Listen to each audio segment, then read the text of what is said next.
Hello, you guys. Welcome back to another episode of the Empower Her Talk Show. I hope you guys are having a great day. I am definitely having one. I'm sorry, my camera is acting up a little bit. There. I hope you guys are having a great day. Please, please. I want to thank AOC. I want to thank LUS, Cox Cable, and the 6 surrounding parishes that tune in every Thursday um, for this show. Uh, you guys, I'm excited tonight, so just bear with me. Just bear with me, okay? I'm excited tonight simply because I debut my uh, new mini series. I'm going to play a little bit of it, just a little bit for you um, tonight after this show. So I'm kind of excited. I'm hoping everything works out. So let me show you the video. Let me see here. Let's see if I can share. Let's see here. Give me a second.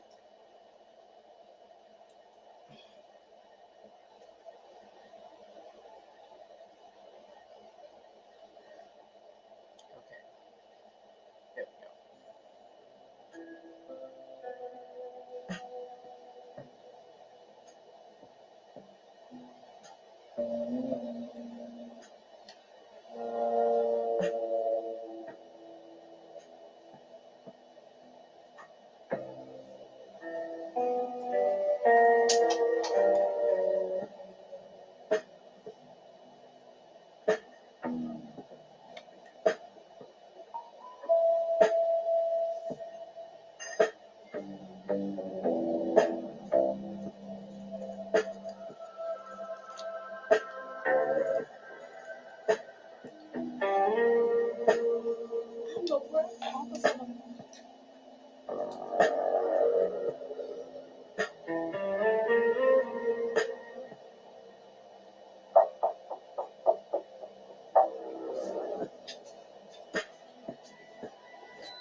Okay, let's do this. So that is our new. It's from my series called The Unsolved Shadow Mysteries of Murder, of Louisiana. It's going to be debuting over on my YouTube channel. If you want to check it out, it's at the Parish Files 2026.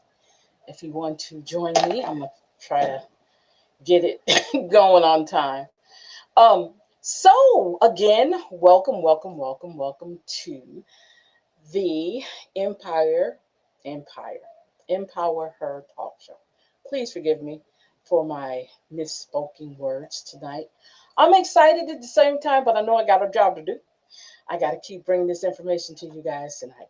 So, we've been talking about miscalculating her story, Black women, and the rewriting of history. And there's so much going on right now. So it's very important that we do pay attention to what's going on in our area. I know it's a lot of political things going on. I know a lot of other discoveries. It's a lot, but I don't want to focus on that today. Tonight, I definitely want to focus on us talking about the achievements of Black women because we are still out there doing the work.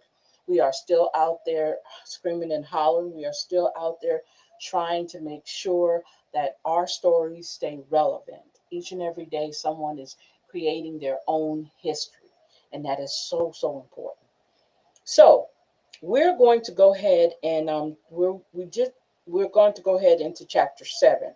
So chapter 7 talks about celebrating Black women's achievements, right? Um, so let's go ahead and get to chapter 7. I hope everyone is doing great. Today is already Thursday. The first week of June is almost over with, you guys. Can you believe that? The first week of June is almost over. I'm excited. This month is going to bring some great things, and so is next month. So I want you guys to be prepping yourself for this year. And I want us to kind of not be so concentrating on all the stuff that's going on in the outside of the world.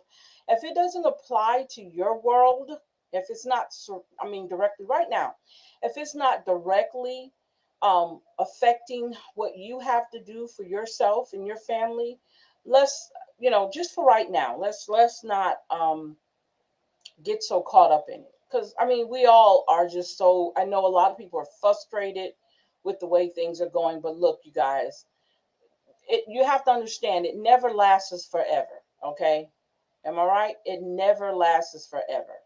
So what's happening now, it's gonna happen, and it's all right. I want you guys to understand that it's all right. Everything is gonna work itself out. Give it time. Okay. So let's go ahead and do chapter 7. Chapter 6 was talking about the educational part of the history of Black women. So now we want to talk about the celebration of Black women. What did I do with my glasses? Okay. So let's see here what we got. So it says here, celebrating Black women's achievements, notable figures and their impact. Throughout history, several Black women have emerged as pivotal. I'm trying to figure out, did we do this already? I want to make sure did we already go back? No, the impact, no, beyond the media action also inspired generation of Black women to pursue activism, leadership. I don't know if we did this already, but I think, no, we didn't, because I think this is where I'm supposed to leave off at. That's what I get for not putting my sticky notes on. Okay, so we'll go ahead and do this one. We'll go ahead and do that. Okay, so it says throughout history, several Black women have emerged as pivotal. There we go. Figures, each leaving an inevitable mark on their communities and the broader world. These women, often overshadowed by their male counterparts, have demonstrated resilience and ingenuity in the face of systemic oppression. Their stories challenge the conventional narratives that have frequently sidelined their contributions and highlight the importance of recognizing their roles in shaping history. Figures such as Harriet Tubman and Sojourner Truth not only fought for the emancipation of enslaved people, but also advocated for women's rights, intertwining their struggles in a way that exemplified intersectionality. Now, the impact of notable figures extend beyond their immediate actions. They have also inspired generations of Black women to pursue activism and leadership. For instance, the legacy of civil rights leaders like Angela Davis and Audre Lorde continues to resonate today, encouraging younger activists to embrace their identities while fighting for justice. These women exemplified how personal experiences of race and gender could inform broader social movements, making their contributions crucial to understanding the complexities of the Black female experience. Their narratives remind us that the fight for equality is not monolithic, but rather a tapestry woven from diverse threads. Moreover, the rewriting of history to include these figures is essential for future generations by challenging the dominant historical narratives that often erase or minimize the contributions of Black women. We create a more inclusive understanding of the past. This process not only validates the experiences of those who came before us, but also empowers current future activists. Yes, yes, yes. The stories of these notable figures serve as a beacon of hope and motivation in illustrating that change is possible through courage and determination and keeping up with the fight. Do not let the fight subside. No matter how we feel at times, we have to figure out how we can continue to fight. Now, I want to say this, as we older activists start to kind of calm down, we need those Spitfire people to come up behind us. And I can truly say this is my lived experience as an activist. I have nurtured some wonderful young men and women that are Spitfires right now. And what really gets me is when I'm having a conversation with them, they always say to me, "But you told me to do this. Remember what you told me to do." And when they say that, I'm like, man, they actually are listening. So I know that I did not hold all the information that I had. I did not hold all the power in my hand. I shared the power that I got. And if anything, if anybody knows anything about leadership skills, one of the leadership skills you have to have is to be able to create other leaders because you cannot hold that position forever, right? You could be known as a leader, but you cannot hold that position and you wouldn't want to hold that. That's a lot of weight to carry. And I am not a power hungry person. So carrying it for a little bit is fine with me. I love the idea that others are coming along and saying, "Hey, I like what you told that person. I like what you did this." I love that because see, I can step back and relax or start doing other things like when my ADHD kicks in. So I can stay very much so um, busy doing other things as long as they're doing what they're doing because it's not for me to stand over them and micromanage them and all that.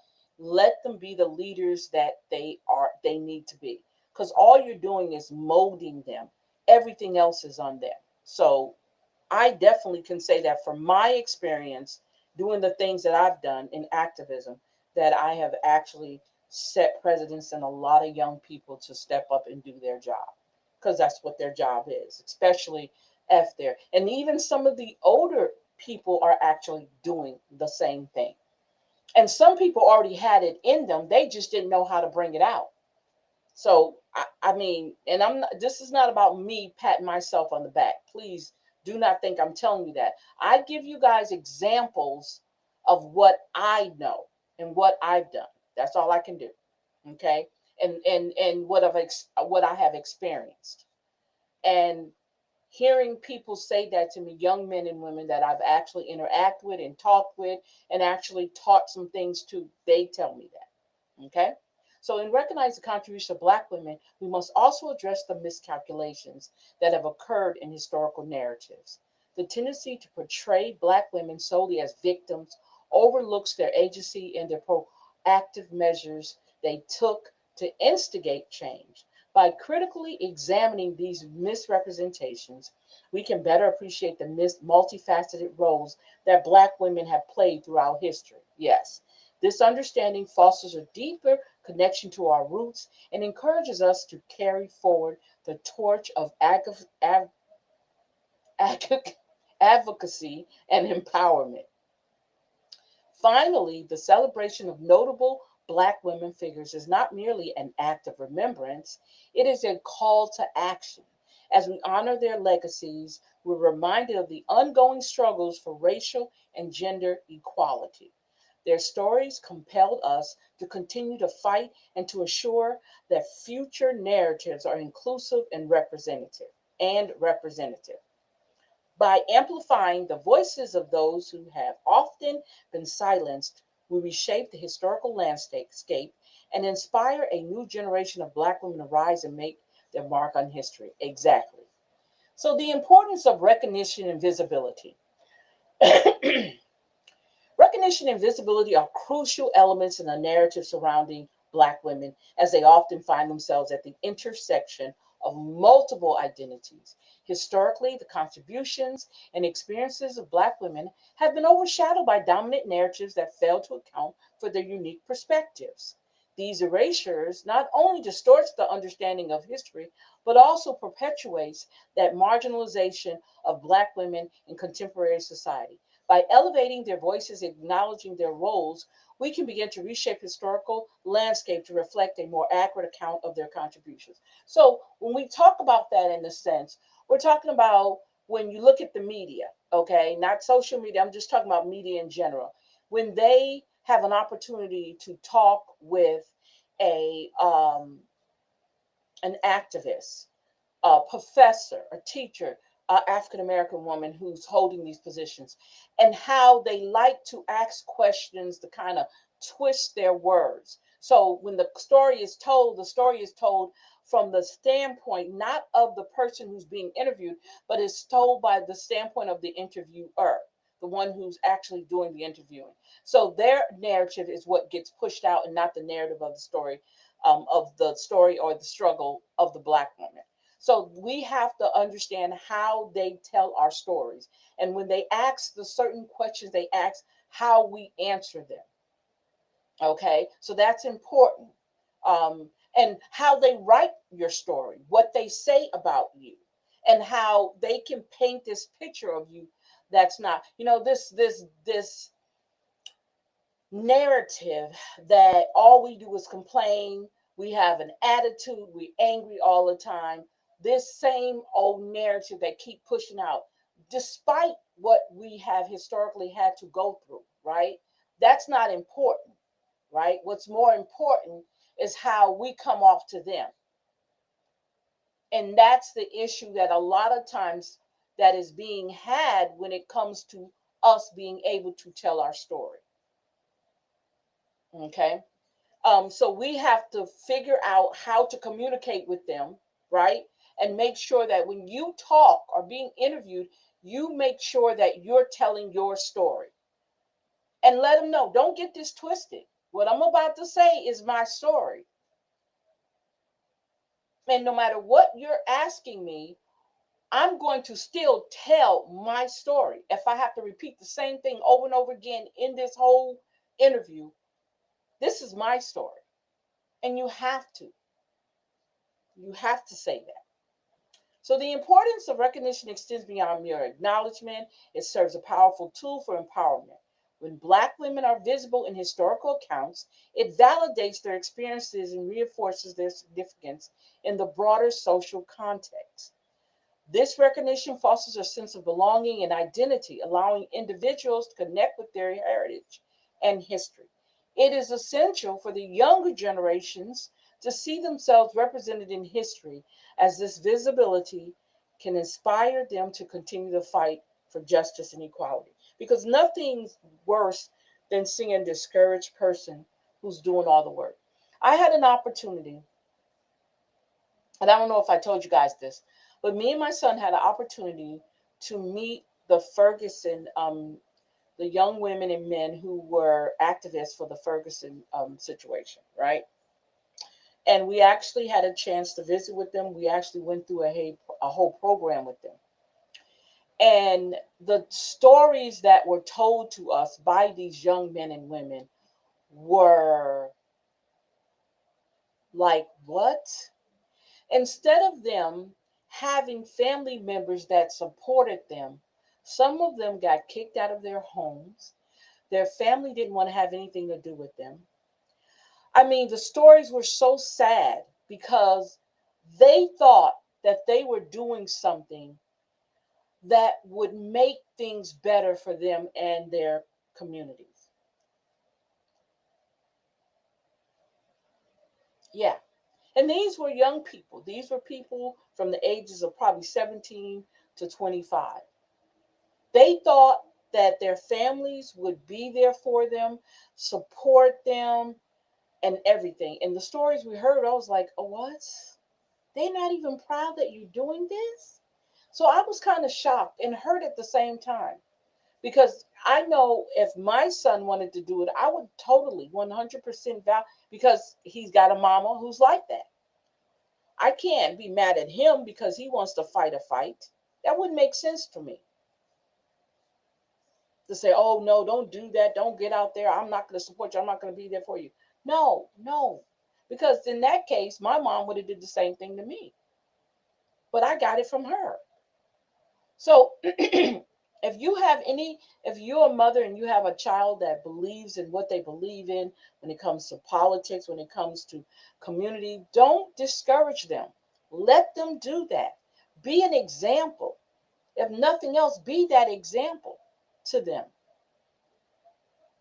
Don't squash their activism. Because if we start to act like we don't want anything better, they're not going to want anything better. And you got to remember, the mother is very influential. The mother is almost more influential than the father is. So I want you to keep that in mind. Moreover, visibility plays a significant role in challenging stereotypes and breaking down barriers. By highlighting the diverse narratives of Black women, we can confront and dismantle the misconceptions that have long plagued them. These narratives showcase their resilience, strength, and multifaceted identities, providing a more nuanced understanding of their lived experiences. This shift in narrative can lead to a greater acceptance and appreciation of Black women's contributions across various fields, from politics to the arts. Exactly. Furthermore, the interplay of intersectionality within the recognition of Black women is vital. It is not enough to acknowledge them solely as women or as members of the Black community. Their experiences are shaped by their convergence of race, gender, class, and other identities. Acknowledging this complexity allows for a more holistic understanding of their struggles and triumphs. Emphasizing intersectionality in historical narratives ensures that the experiences of all Black women are represented, regardless of their socio-economic backgrounds or geographical locations. It doesn't matter. In conclusion, the importance of recognition and visibility in the historical narrative surrounding Black women cannot be overstated. It is an essential step towards rectifying miscalculations in history and empowering future generations. By making their stories visible, we not only honor their past, but we also pave the way for a more equitable future. It is imperative that we continue to advocate for their recognition, ensuring that their contributions are celebrated and remembered for generations to come. And that's what we want to do. Creating spaces for Black women voices. And I make sure that and this is my contribution, Rooted in Rising Radio is a platform. It is a space for Black women. This show right here, the Empower Her talk show, is a space for Black women, right? The Legacy Liftoff series is a space for Black women. You can't clip my wings.com, which is my website, is a space for Black women. My first Monday of every month, our renewal ritual class I do every first Monday of the month is a space for Black women. So I don't have an issue whatsoever creating a space for people who look like me. There's nothing wrong with that. It is a necessity. It is definitely a necessity because no matter what anyone else says, Black women are treated differently. Black women are reacted to differently. Okay? We're all women, but Black women, it's a whole different ball game. And it's even in our communities, we're treated differently.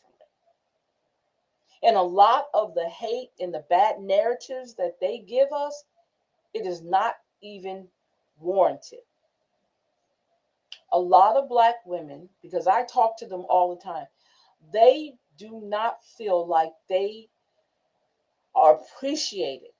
They do not feel like what they contribute not only to their families but to their communities is not recognized. Not to say that they want to be recognized, but they're not appreciated. And those are the women I talk to. And those are their lived experiences that they talk to me about. So this is why it's so important that we create spaces for Black women's voices. And it's not merely as an act of inclusion, it is a vital necessity for understanding complexities of our histories and identity. For far too long, the narratives surrounding Black women have been overshadowed by dominant cultural perspectives that fail to recognize our contributions, struggles, and triumphs. By creating spaces where Black women can articulate their experiences and perspectives, we empower ourselves to reclaim our stories and redefine our legacies. It is essential that these spaces are not only auditory, but also physical and symbolic, representing the richness of our diverse experiences. The importance of intersectionality cannot be overstated in this context. Black women often navigate multiple identities that intersect with race, gender, class, and sexuality, shaping our experiences in unique ways. Spaces that acknowledge the this intersectionality allows for a fuller understanding of the challenges we face and the resilience we exhibit. This means fostering environments where our voices are heard, respected, and celebrated, enabling us to share our narratives without fear of misrepresentation or erasure. So that is also a call to action for other people to allow a space for Black women. This crumbling mindset that some people have toward Black women is diabolical. That's my word. And I don't understand how. Moreover, creating such spaces involves actively challenging existing historical narratives that have misrepresented or marginalized Black women. We must confront the systemic biases that have shaped these narratives, often portraying us as stereotypical or reductive ways. Portraying us in stereotypical and reductive ways. By rewriting these stories, not only we honor our ancestors, but we also pave the way for the future generations to understand their heritage and the legacies that have been forged through our struggles. This reclamation of history is an act of resistance and a declaration of our rightful place in the tapestry of history. In practice, this can take many forms, from community gatherings and workshops, yes, to literature that centers Black women's voices. Each platform serves as a vehicle of sharing experiences, fostering solidarity, and building networks of support and empowerment. It is crucial that we create an inclusive environment where all Black women feel encouraged to contribute. Knowing that knowing that their voices are valuable and necessary. By doing so, we cultivate a culture of mutual respect and understanding, ultimately enriching the discourse surrounding our histories. As we strive to create spaces for Black women's voices, let us remember that this is not just a movement, but a collective journey towards self affirmation and empowerment. Our histories are multifaceted, and it is through the sharing of our stories that we can truly honor our past and shape our future. Together, we can ensure that the voices of Black women resonate loudly and clearly, weaving our narratives into the larger story of humanity. This is our call to action to uplift each other and create spaces where our voices can thrive.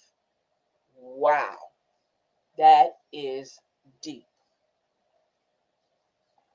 So let's come out of here. Okay. So, wow. I am hoping that you really got that. But we're not finished because, like I said, I try to create that space for my students, the students in my class. Um, and they feel more like they can talk to me and tell me and get me to understand what their struggles are, what they're going through, how they feel. So when we finish this book, because we had already finished this book, y'all. My class has already finished this book. When we finished this book, one of the things they said that they got out of the book was the idea that now it's our turn.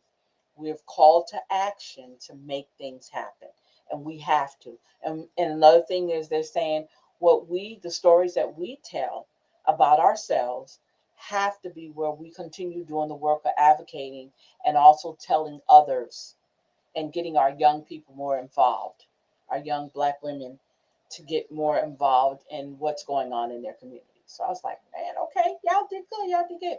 Because in my classes, okay, when we finish our ebooks, we literally have tests.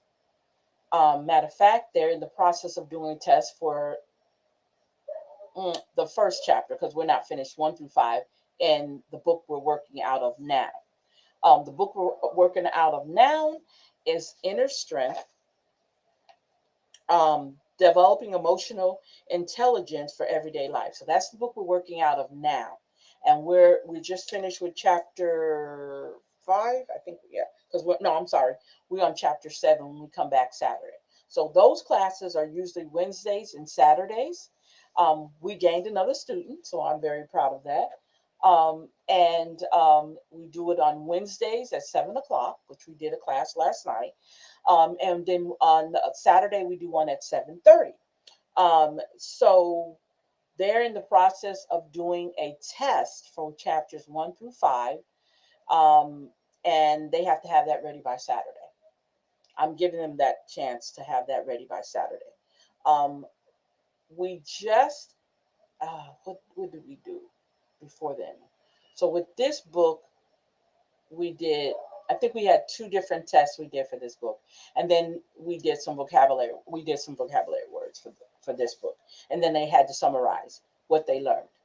Um, so this is what this is all about, and the kind of conversation I have with them, the questions I ask, I make sure that I'm getting the answer I want out of them so that they can understand the work. It's not even about me. I wrote the books, so I know. I want them, what their understanding of what they've read and how do they see themselves. So this book right here that we're working out of now definitely got them to really think and got them kind of excited, like, wow, now I feel somebody is really listening. Somebody's really, paying attention. And that's what you want. You want them to be able to pay attention to what you're doing and how you see life. Your story is important. Your story is important. Don't ever minimize yourself, okay? No matter what you do, never minimize yourself in the sense. Now, I'll be going into my Rooted and Rising series, where we're talking about the things women never allowed to say.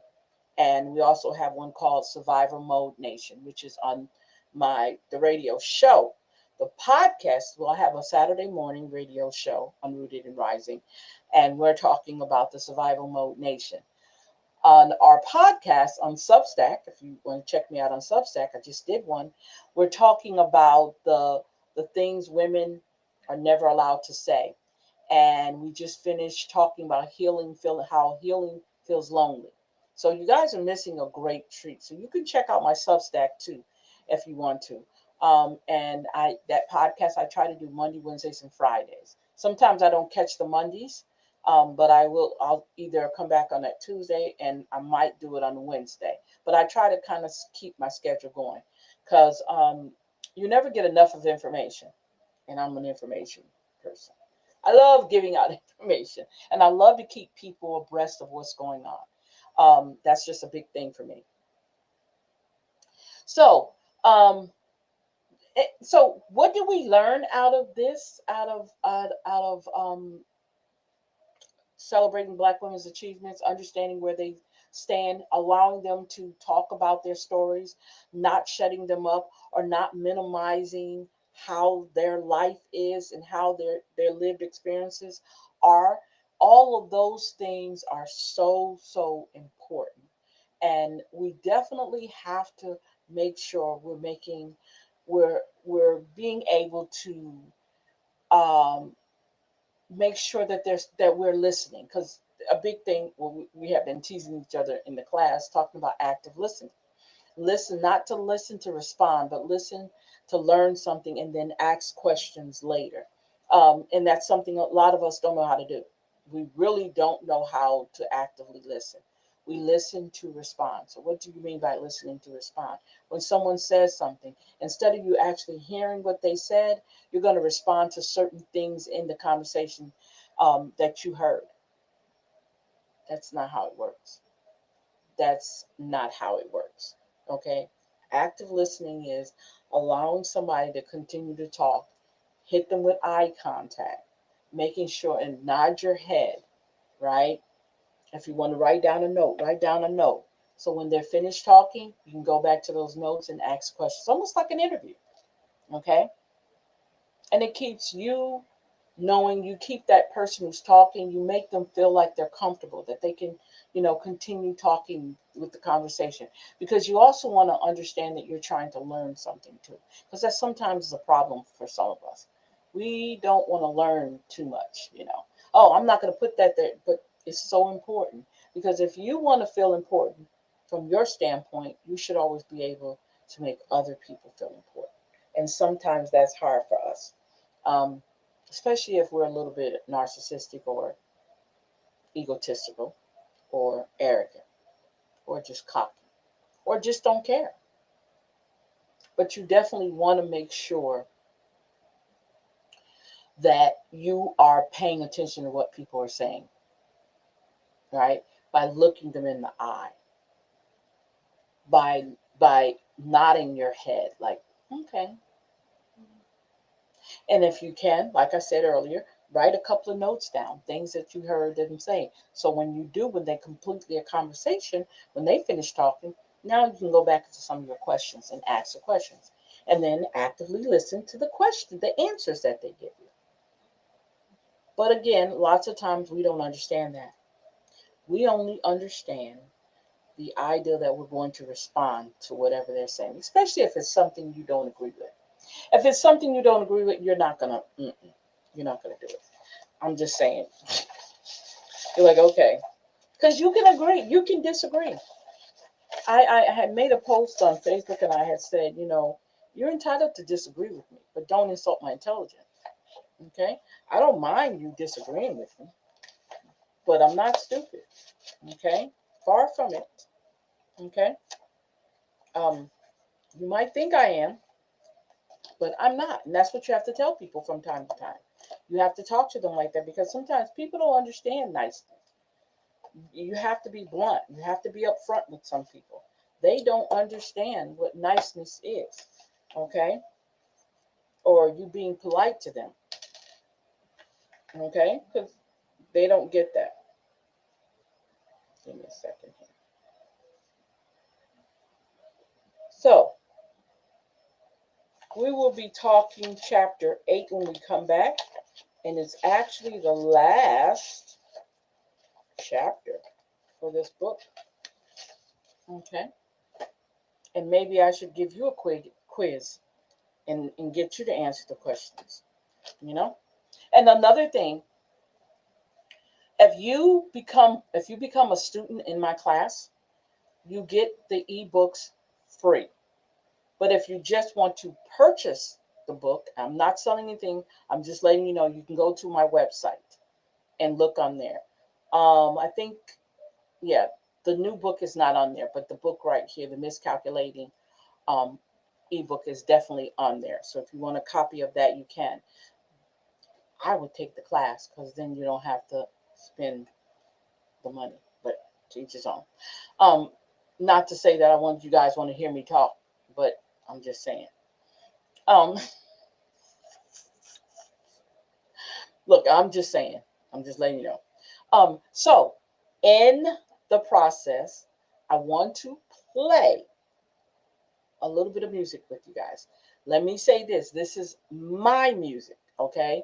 This doesn't belong to anybody. I create the music. I am the producer and creator of the music on here. Anytime I play any music on here, because I do not want anybody to get dinged for any copyright infringements or anything. This is my music, okay? So I want to play a song or two for you guys.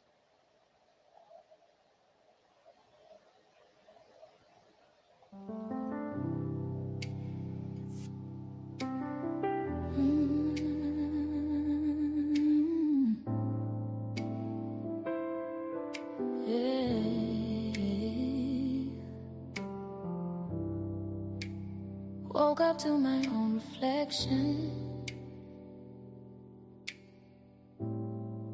Tired eyes, but they're still mine.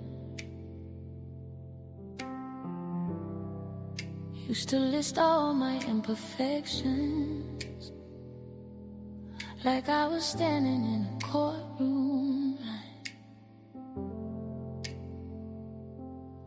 Pulled the covers off the old excuses, kicked the doubt off of my bed. If I only get one purpose, I'll start with the voice in my head. I've been chasing every standard, running circles, wearing thin, but every road I ever followed leads me right back to my skin. Loving myself is my first mission. Day by day I make that decision. Every scar, every strange little vision, all of me on my own side now. Loving myself is my first mission. I'm the home, not just a position. If I fall, I get up with conviction. All of me on my own side now. I talk kinder in the mirror, like I'm calling up a friend. Say you don't have to earn your breathing, you don't have to always mend. I'm learning how to hold my boundaries, like a door I choose who gets through. If I give away all my power, what's left here for me and you? I won't beg for every heartbeat like it's something I must prove. I plant our roots in my own story, watch the shame start to lose.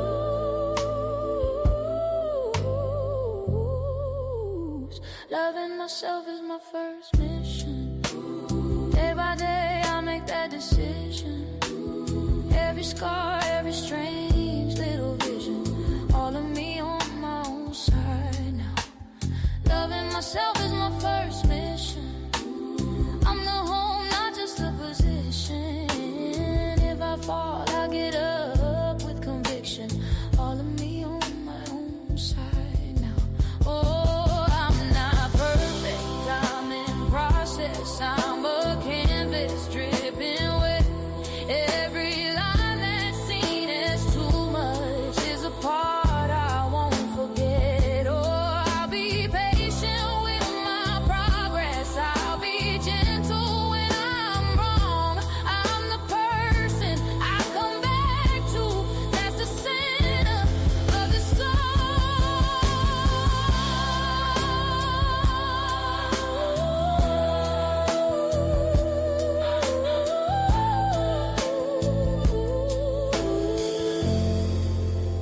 Loving myself is my first mission.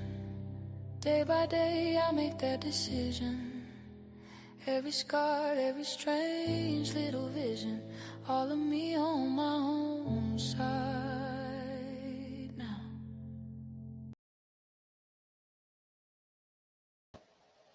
All right, that is my first mission, and that's to dedicate it to all women. That you need to make yourself the first mission on everything that you do. Make yourself the first mission, despite everything that's going on. Um, I tell my class all the time. I keep a mirror sitting right here, and it's not a mirror of vanity. It's not a mirror of me trying to see how pretty I can look. It's a mirror of me holding myself accountable for what I say, what I do, how I see myself, first and foremost.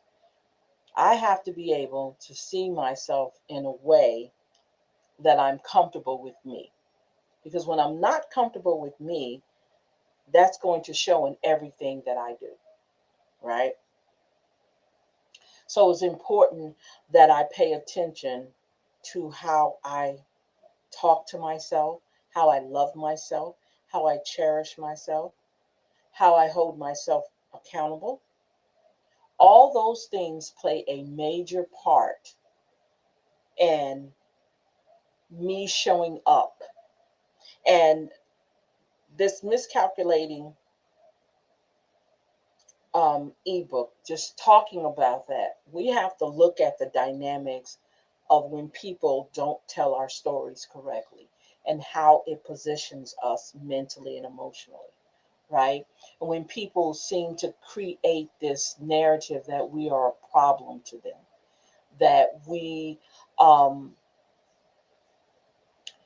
we're more of a burden to them, and nobody wants to hear our story. That's why it's so important to create a space for Black voices, Black women voices, because a lot of times, oh my God, here they go with this story again. Oh my God, I can't.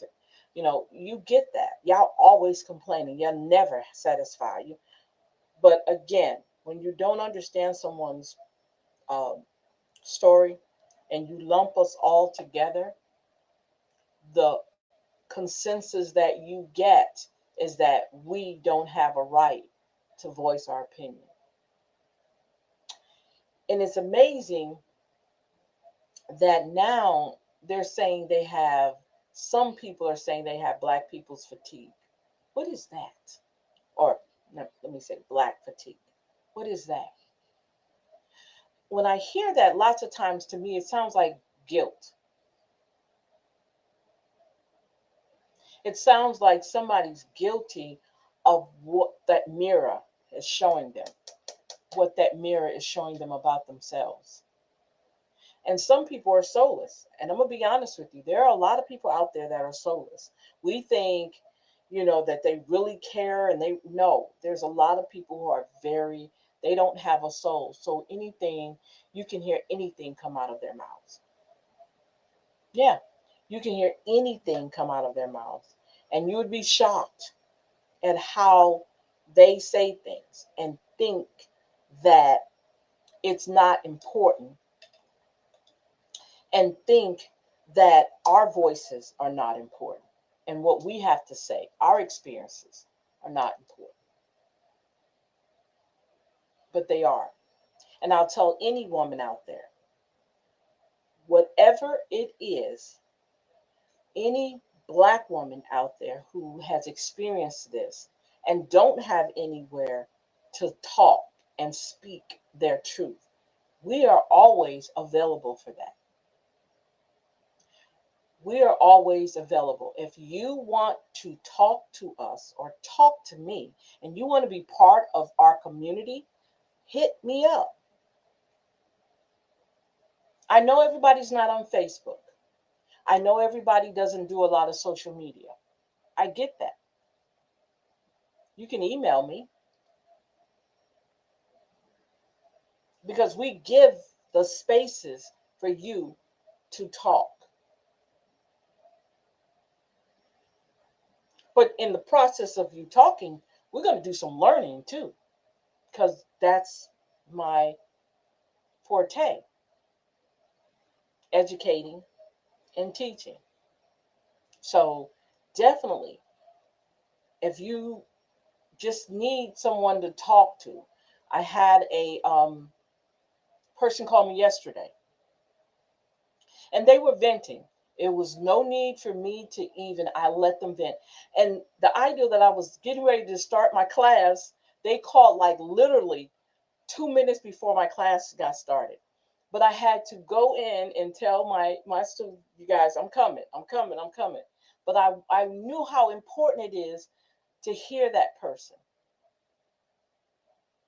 I needed to hear that person. That person needed to get it out. Whatever it was that she needed to get out, she got it out. That's what you have to do. You have to active listen. And when she was finished, I asked her some questions. She answered me as much as she could, but I could see she was under a little stress. That's what we do. That's what we're supposed to do. That's what we're supposed to do to each other. Not to sit up and talk about and gossip about each other. We're supposed to be able to listen. And if they want a solution, be able to give them solution. You don't have to be certified to do that.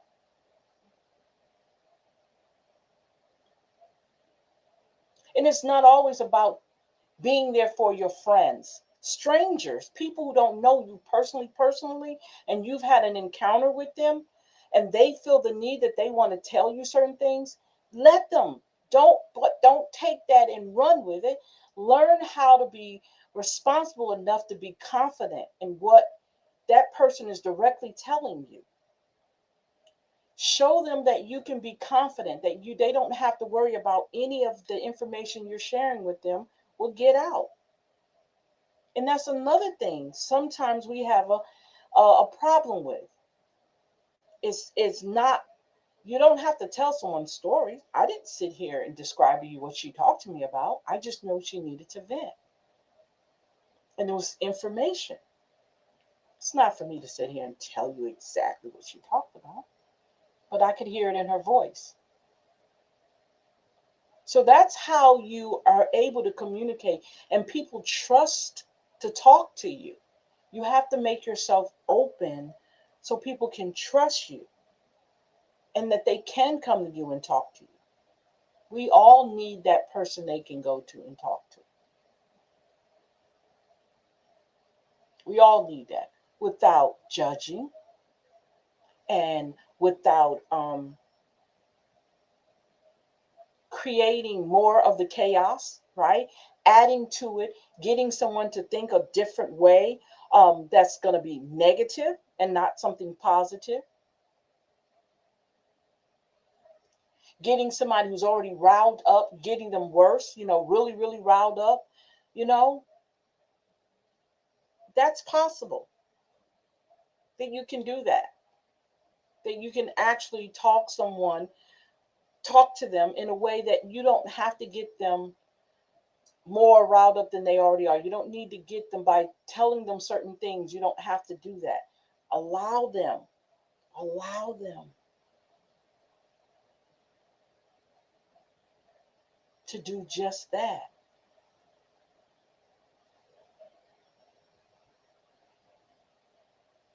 And I know sometimes that can be hard, okay? Especially if you don't have the personality that it takes. And I'm being honest with you, that it takes for you to actually talk to somebody. But it takes time. You have to be able to communicate with that person. You have to be able to and you have to be able to have compassion. That's the word. Having compassion to listen to someone without judging what they're telling you. You have to be able to do that. And I know sometimes that is very hard, right? Because you're thinking in your mind, okay, why are they telling me this? But if you're not normal, if you don't usually talk to them in that way, you don't know that. But sometimes people just need someone they can talk to, and they have to trust you. And you have to put yourself in a position that they can trust you and to share those things with you. And you want to always be in that moment because you never know what someone's going through. You never know what someone is going through, what they've been through. So be that person so they can exchange with you that lived experience when things are not the way that they should be, right? You deserve that. I mean, they deserve that. It's not always about a friendship, okay? A companionship works the same way. An associate works the same way, right? And people can feel your energy. So they'll know whether or not you're being authentic with them. They know whether or not you're the person they want to share that information with. They're going to pay attention to that. But if you can, I'm not forcing anyone. I'm not saying you have to, but if you can be that space for that person, then be that space for them. Okay? Be that space for them because they need that. Okay? So I am going to close up. I want to say thank you guys for hanging out with us here on the Empower Her Talk Show. I hope you learned something today. We will be finishing up chapter 8 next Thursday, live here on AOC. Again, I want to thank AOC, LUC, LUS, and Cox Cable and the 6 surrounding parishes for allowing me to grace your media instruments. Is that what you call them? In order to see me, your television, your iPad, your phone, right? Your computer, your laptop, whatever it is that you see me on. I want to thank you guys for taking time out to listen and hang out with me. So we'll be back next week. Thank you guys, and good night.